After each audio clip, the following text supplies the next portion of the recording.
Et cette ressource vitale est distribuée au compte-gouttes à Casablanca, la capitale économique du Maroc, qui fait face à une crise hydrique sans précédent. Les coupures d'eau et la recherche désespérée de cette ressource vitale transforment le quotidien des Marocains en une lutte incessante. Madame Damis.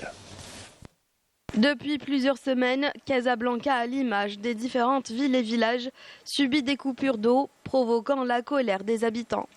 Des coupures que le responsable de la distribution explique par des mesures visant à rationaliser la consommation de l'eau face à une sécheresse alarmante. Cependant, les résidents vivent un cauchemar quotidien. Ils doivent désormais stocker l'eau dans des bouteilles ou encore dans des jerrycans. L'absence d'eau courante perturbe la vie de tous les jours, rendant les tâches les plus simples incroyablement difficiles. Dans les régions rurales, les Marocains sont contraints de parcourir des kilomètres à dos d'âne sur des routes poussiéreuses, à la recherche de cette précieuse ressource sous un soleil implacable. Cette corvée témoigne de la gravité de la crise hydrique qui frappe le Maroc, transformant l'accès à l'eau en une lutte incessante. Malgré la pénurie d'eau qui touche durement les Marocains, les forces de l'ordre n'ont pas hésité à utiliser des canons à eau pour disperser une marche pacifique de médecins réclamant leurs droits, alors que les habitants parcourent des kilomètres à la recherche de ce liquide vital. Les autorités utilisent sans scrupule cette ressource rare pour réprimer les manifestations, exacerbant ainsi la frustration et la colère de la population, notamment en optant pour la culture de fruits qui épuisent les ressources en eau.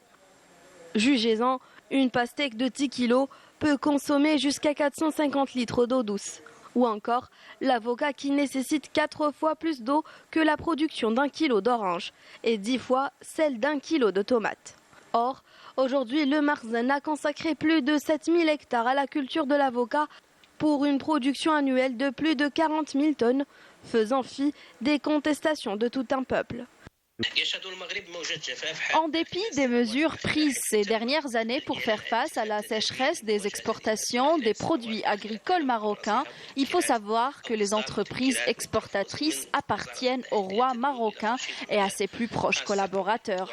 Il y a lieu de rappeler que les autorités espagnoles ont interdit l'accès de plusieurs produits agricoles marocains qui ont été irrigués avec des eaux usées.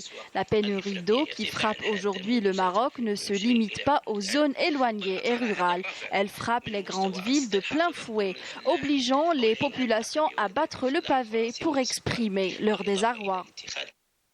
Si le Marzin a beau essayer de justifier le manque d'eau par le changement climatique, il n'en demeure pas moins que les Marocains sont convaincus qu'il s'agit plus d'une surexploitation et surtout d'une mauvaise gestion qui a gangréné tout un système en pleine faillite.